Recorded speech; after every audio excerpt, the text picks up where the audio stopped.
Hello, good morning everyone. History में first chapter हम कर रहे थे जिसका नाम था tracing changes through thousand years.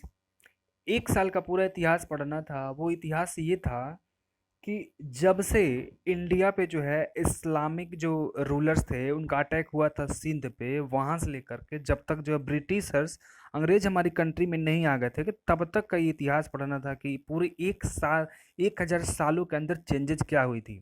सारी थ्योरी मैंने डिस्कस कर दी है पिछले 3 लेक्चर्स में।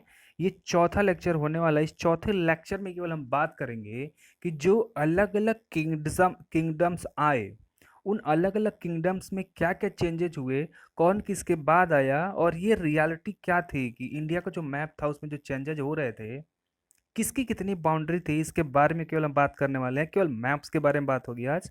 So let's begin. ये मैप आपको जो दिख रहा है ये अपना इंडिया है। ये जो आप नीचे देख रहे हो ये सदर्न पेनिनसुला, ये हमारा इंडिया है। और ये पूरा का पूरा एशिया कॉन्टिनेंट का मैप है। यहाँ से इनको हम क्या बोलते हैं, ये अरब पेनिनसुला है। ये अरब पेनिनसुला, इसको क्या बोलते थे उस टाइम, ईरान। ये जो ईरान है, और यहाँ पे ये देख रहे हो ये अपना इंडिया हुआ करता था उस जमाने में। ये पूरा इंडिया था ये पोर्शन। और ये जो था पूरा पर्सिया था। पर्सिया का मतलब आजकल का जो हम ईरान कंट्री बोलते हैं, उस जमाने का उसका नाम था पर्शिया।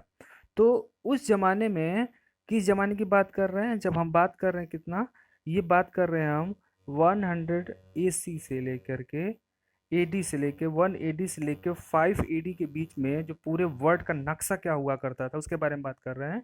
तो पूरा का पूरा जो ईरान आप देखोगे, यहाँ पे एक एम्पायर राज करती थी जिसका नाम था पर्शियन एम्पायर। तो पर्शियन एम्पायर में डायनेस्टी होती थी कि कौन से खानदान के जो राजा थे, शासक करते थे, तो उनका नाम था क्या, ससैनिद डायनेस्टी के राजा शासन करते थे। और ये पूरा का पूरा अरब, जिसमें सऊदी अरबिया, ओमान, यमन, सारा मैंने वर्ल्ड मैप कराया आपको, तो ये कंट्रीज के नाम पता होंगे। तो पूरे के पूरे अरब पेनिनसुला में यहाँ पे अरबियन नोमैड्स, नोमैड्स का मतलब जो खाना बदोशी जीवन, एक जगह से दूसरे जगह जानवरों के साथ जो घूमते रहते हैं लोग, वो यहाँ शासन करते थे। जब बात आती है इंडिया के, तो इंडिया में सबसे बड़ी जो डायनेस्टी रही 1 एडी से लेकर 5 एडी तक, यानी पहली शताब्दी से लेकर 5वीं शताब्दी तक, वो थी गुप्ता एम्पायर। गुप्ता एम्पायर के बारे में पढ़ा था आपने। चंद्रगुप्त मौर्य, चंद्रगुप्ता के बारे में पढ़ा, समुद्रगुप्ता के पढ़ा, श्रीगुप्ता के बारे में मैंने पढ़ा, सब क्लास 6 में पढ़ चुका है ये। तो इनका एम्पायर की बाउंड्री देखो कहाँ थी, ये टोटली कहाँ थे, इस वाले इलाके में कहीं हुआ करते थे ये। इन्होंने अपनी डायनेस्टी बनाई थी, यानी गंगा जो यमुना का दोआब क्षेत्र था वहाँ इन्होंने बनाए थे। और जो छोटी छोटी डायनेस्टी भी हैं अलग अलग, यहाँ पे अब देखो उनकी बाउंड्री दी गई हैं। ये जैसे कि वकाटक जो हुआ करते थे, यहाँ सदर्न इंडिया में काम करते थे। राष्ट्रकूटों की जो राष्ट्रकूट जो थे कितने छोटे एम्पायर में थे। कदम्स थे इस इलाके में, गंगेज थे इस इलाके में, काबरस थे इस इलाके में, सातवाहन लोग जो थे यहाँ शासन करते थे, पल्लव जो है ईस्टर्न कोस्ट पे शासन करते थे। और छोटी छोटी डायनेस्टियाँ हैं, और जो सबसे बड़ी थी वो था गुप्ता एम्पायर। इंडिया के अगर नॉर्थ में चलें, जो चाइना और तिब्बत का इलाका है, तो तिब्बतियंस में भी अलग अलग डायनेस्टी के लोग शासन करते थे। तो ये पूरा इंडिया का उस जमाने का, यानी आज हम बात कर रहे हैं आज से 1500 1600 साल पहले का इंडिया का जो नक्शा था और जो राज्य हुआ करते थे, वो इस प्रकार हुआ करते थे। ये ईस्ट कुषाण देख रहे हो ना, ये ईस्ट कुषाण यानी आज के हरियाणा और जो जम्मू कश्मीर वाला इलाका है वहाँ पे ईस्ट कुषाण शासन करते थे। जो पंजाब और राजस्थान का इलाका है वहाँ पे अभियार शासन करते थे। वेस्टर्न ये शक लोग जो थे ये गुजरात वाले इलाके में शासन करते थे। ये इन सारी चीज़ों के बारे में हमने क्लास 6 में, जिसको एंशियंट इंडियन हिस्ट्री बोलते थे, उसमें हमने पढ़ा था। जो सेकेंड मैप है ये सामने, उसके बाद बारी आती है कि अरब पेनिनसुला कहाँ है। अरब पेनिनसुला, अरब पेनिनसुला है यहाँ पे, ये है अरब पेनिनसुला। इस इस अरब पेनिनसुला में क्या हुआ, इस अरब पेनिनसुला में एक रिलीजन की स्टार्टिंग हुई थी मोहम्मद पैगंबर साहब के, जिनको पपेट मोहम्मद भी बोलते हैं। तो पपेट मोहम्मद ने यहाँ इस्लाम रिलीजन की स्टार्टिंग की थी। उसके बाद इस्लाम रिलीजन जो है बहुत तेजी से फैला। तो सबसे पहले ये जो अपना इंडिया हो गया ये, ठीक है। तो इंडिया उस टाइम पे ये जो पाकिस्तान वाला इलाका जो था, आज जो पाकिस्तान एक अलग कंट्री, वो इंडिया का पार्ट हुआ करता था। तो पाकिस्तान का जो सदर्न स्टेट है उसको बोलते थे सिंध। तो सिंध पे इस अरब से यहाँ से लोग आए और ये टर्की, ईरान और पर्सिया को पार करते हुए उन्होंने आके सिंध पे अटैक किया था। कब किया था? 700 एडी के अंदर में। वहाँ पे चच्चाज डायनेस्टी का नाम है, चच्चाज डायनेस्टी यहाँ शासन करती थी। और यहाँ पे 712 में आ करके ये जो अरबियन पेनिनसुला के जो मुस्लिम इन्वेडर्स थे उन्होंने आक्रमण किया था इस सिंध प्रांत पे। जब ये आक्रमण किया और यहीं से स्टार्ट हो जाता है मेडिएवल इंडियन हिस्ट्री की कहानी। ठीक है। और तो यहाँ पे शासन करते, तो जब सिंध पे आक्रमण हुआ था तो और कौन कौन सी डायनेस्टी जो थी उस टाइम इंडिया में थी, यही आपके चैप्टर नंबर फर्स्ट की कहानी है से शुरू हो जाती है। तो सिंध पे आक्रमण हुआ, तो ये देखो ये कौन सा इलाका है, इसको राजस्थान बोलते। तो राजस्थान में किसका शासन हुआ करता था? ये थे गुजरात, इनको गुर्जर्स भी बोलते थे, ये शासन करते थे। फिर से गुजरात का जो सदर्न पोर्शन है यहाँ पे बल्लभी शासन करते थे। और यहाँ पे अब देखोगे तो जहाँ पे ये एक बहुत बड़ी डायनेस्टी हुआ करती थी जिसको गुप्ता डायनेस्टी बोलते हैं, ये अलग अलग छोटे छोटे किंगडम में टूट गया और स्मॉल ट्राइबल्स रिपब्लिक्स यहाँ बन गए थे, छोटे छोटे। फिर से ये वाला जो इलाका है यूपी का इलाका, यहाँ पे एक कनौज डायनेस्टी, कनौज राज्य हुआ करता था। यहाँ फिर से टंक हुआ करता था, टंक यानी गुजरात और पंजाब वाला जो इलाका है यहाँ पे ये था। और इंडिया का जो ये सदर्न वेस्टर्न पोर्शन, यहाँ पे जाबुल नाम की एक राजधानी हुआ करती थी, कैपिटल थी, और स्टेट बोल सकते हो आप। और ये तो था, ये जो था ये मगध था। मगध मीन्स कि जो बिहार, आज का बिहार है, झारखंड है, उसको उस टाइम मगध बोलते थे। तो मगध, मगध राज्य की मगध के बारे में मैंने बताया था आपको, मगध डायनेस्टी के बारे में। मगध का जो एम्पायर था अशोका ने जो खड़ा किया था, उनके पापा ने खड़ा किया था, उसके बारे में पढ़ा था। तो ये उसका नक्शा था, बस ये इतने क्षेत्रों में फैले हुए थे। फिर जब बात आती है सदर्न इंडिया की, तो सदर्न इंडिया में जो बाउंड्री देख रहे हो यहाँ पे एक नए किंगडम आ गए जिनका नाम था चालुक्य। उसके साउथ में कौन थे? गंगे थे।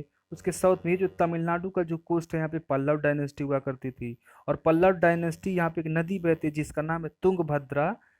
तुंगभद्रा है, कावेरी नदी है। तो कावेरी नदी के साउथ में पांड्यंस जो है, आज का तमिलनाडु, सदर्न सदर्न जो तमिलनाडु वाला इलाका है, यहाँ पे पांड्यन शासन करते थे।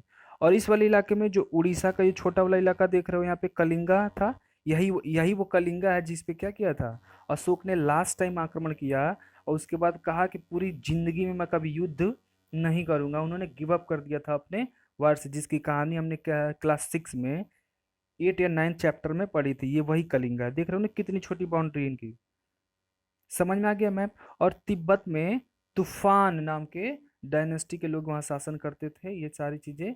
और सैलिफैट, सैलिफैट का मतलब कि जो ईरान में जो डायनेस्टी शासन कर रहे थे वो सैलिफैट हो गई थी। जो इस कब कब की बात है, ये 700 एडी में जब हम पहुंचे तो वहाँ पे जो है सैलिफैट नाम की डायनेस्टी जो है रूलिंग करने लगी। जब उसके बाद आई कि अब 700 पार करके हम 1000 एडी तक पहुंच गए, तो 1000 एडी तक जब आए तो फिर से जियोग्राफिकल नक्शा चेंज हो चुका है। नक्शा कैसे चेंज हो गया? अब ये जो ये देख रहे हो ना, ये आप मैप, ये ध्यान से देखो, ये वाला जो मैं ड्रॉ कर रहा हूँ ऐसे, इस पूरे ये जो नक्शा बना है ना, तो इस पूरे के पूरे इलाके पे इस मैप को दोनों कंपेरिजन करो आप। ये देखो कितने छोटे छोटे यहाँ पे, ये कोई और राज्य है, कोई और राज्य है, चालुक्य है, मगध है, टंक है। और इस मैप को देखो, ये पूरा का पूरा जो रीजन है इसको कंसोलिडेट करके एक में मिला करके एक नई डायनेस्टी आ गई जिसको बोलते हैं दिल्ली सल्तनत। दिल्ली सल्तनत, दिल्ली कहाँ? यहाँ है। तो अब जितने भी मुस्लिम यूनिवर्स जिन्होंने सिंध पे आक्रमण किया था वो दिल्ली की तरफ अप्रोच करने लगे। यहाँ से आए, वो दिल्ली आए, वो दिल्ली पे सबको दिल्ली हथियाना चाहते थे, क्योंकि दिल्ली जो है उस टाइम पे बहुत ज़्यादा धनी थे, बहुत ज़्यादा यहाँ के लोग रिच थे, ढेर सारी ट्रेडिंग होती थी, तो सबको यहीं कंट्रोल करना था। तो यहाँ पे जितने भी डायनेस्टी के लोग आए उनको एक साथ बोलते हैं क्या? वो एक साथ बोलते हैं दिल्ली सल्तनत। दिल्ली सल्तनत बोलते हैं। तो ये दिल्ली सल्तनत का मैप है। दिल्ली सल्तनत का एरिया देखो, ये किस एरिया में शासन कर रहे थे। तो आप ये बोल सकते हो कि सिंपल सा कि ये पूरे के पूरे नॉर्दर्न इंडिया को इन्होंने कैप्चर कर रखा था दिल्ली सल्तनत में। और ये थे मंगोल। चाइना के नॉर्थ में और रसिया के साउथ में कंट्री है मंगोलिया। तो मंगोलिया में कुछ नोमैड्स थे, उन नोमैड्स ने अपनी ग्रुपिंग बना रखी थी, उनको बोलते थे मंगोल। ये मंगोल लोग क्या चाहते थे कि जैसे सिकंदर ने सपना देखा था कि पूरी दुनिया पर हमको शासन करना है, वैसे मंगोल का जो चंगेज खान था उसने शासन करा था कि पूरे पूरे एशिया कॉन्टिनेंट को, पूरे वर्ल्ड पे कब्जा करना है। और उसने नोमैड्स की जितने खानाबदोश थे उनको सैनिक की ट्रेनिंग दी, घुड़सवारी सिखाई, वो क्या बोलते तोपे चलाने सिखाई, और ढेर सारे सिखाने के बाद में उनको लेके निकल पड़ा लड़ने के लिए। और बहुत सारे देशों पे कब्जा किया था, जैसे कि सेंट्रल एशिया में आजकल की जो कंट्री हैं, जैसे कजाकिस्तान है, किर्गिस्तान है, तुर्कमेनिस्तान है, अफगानिस्तान है, और आपका किर्गिस्तान है, उज्बेकिस्तान है, ये सारी कंट्री पे इसने कब्जा कर लिया था।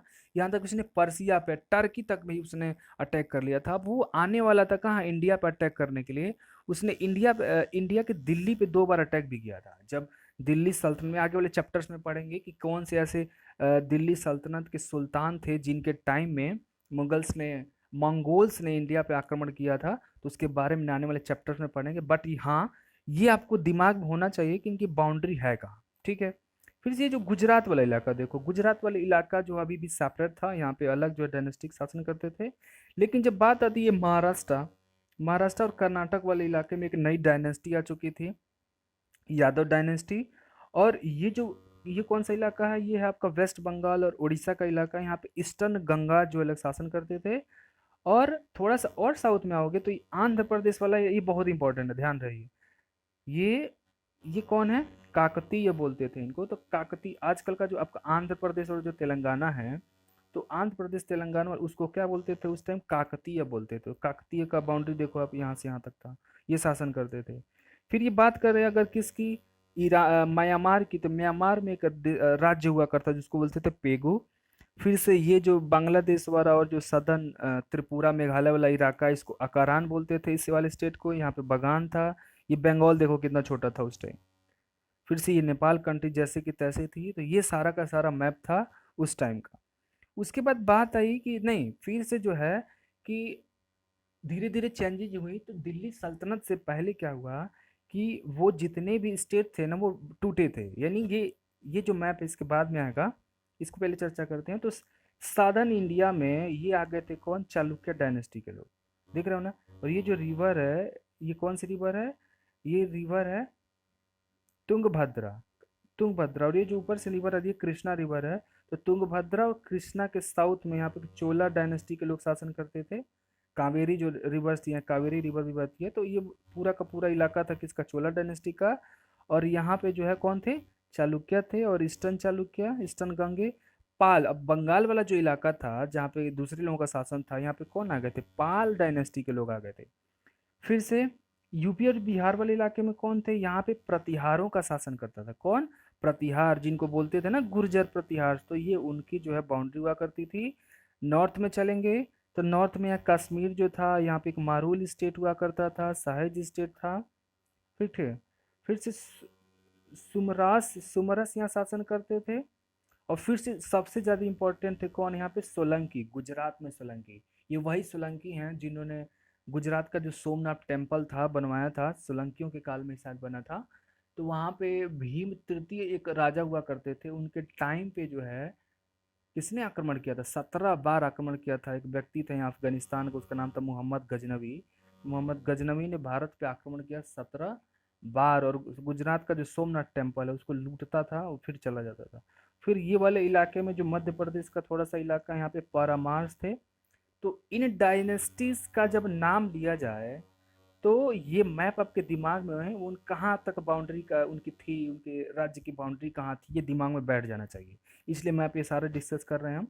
जो भी नेक्स्ट लेक्चर भी तुरंत आने वाला है वो इसी के बाद का होगा, कि जब हम पढ़ेंगे कि new kingdoms and new Kings and new Kings, यानी नए राजा और नई राजधानियाँ, नए राजा और नई राजधानियाँ, यानी उनके नए साम्राज्य। तो ये नई राजधानियाँ किसकी बात हो रही है, ये बात हो रही है कि जो लास्ट हुआ करते थे, ये कौन, गुप्ता एम्पायर। इसके टूटने के बाद में जब अरब पे ये अरबों का आक्रमण हुआ सिंध पे, उसके बाद में क्या चेंजेज हुए, तो नए नए राजा, ये कौन है, दिल्ली के सुल्तान आते हैं, यादव डायनेस्टी के लोग आते हैं। फिर ये साधन इंडिया में कौन आते हैं, चालुक्य आते हैं, चोला एम्पायर आते हैं। तो चैप्टर नंबर 2 जो हिस्ट्री का है, इन्हीं के बारे में पढ़ना है। चालुक्यों के बारे में पढ़ेंगे, चोलों के बारे में पढ़ेंगे, और पालों के बारे में। पाल कहाँ थे, बंगाल में। चालुक्यस कहाँ थे, कर्नाटक वाले इलाके में। और चोला कहाँ थे, आजकल का जो तमिलनाडु वाला इलाका है उस इलाके में थे। ये किसके टूटने से बने थे, ये बने थे जो गुप्ता डायनेस्टी हुआ करती थी जो सबसे बड़ी। उसके बाद में हर्षवर्धन ने कुछ टाइम तक का शासन किया। उसके बाद धीरे धीरे उनके एडमिनिस्ट्रेशन में कुछ कमियां हुई। उसके बाद जो उसका फायदा उठा करके जो उन्हीं के राज्य में धनी धनी लोग थे, सामंत हुआ करते थे, जिनको राजा लोग नौकरी देते थे कि अब टैक्स वसूलना है, और उनको जमीनें उठा करके दान दिया करते। तो यही लोग जो धनी हो गए, तो इन्होंने सैनिकें खड़ी कर ली, और सैनिक खड़ी करके पुराने वाले राजा को मार लिया और नया राजा दिया लेते थे। तो ऐसे इनका चलता था। चैप्टर नंबर 2 में बस हमको यही पढ़ना है। Okay, thank you.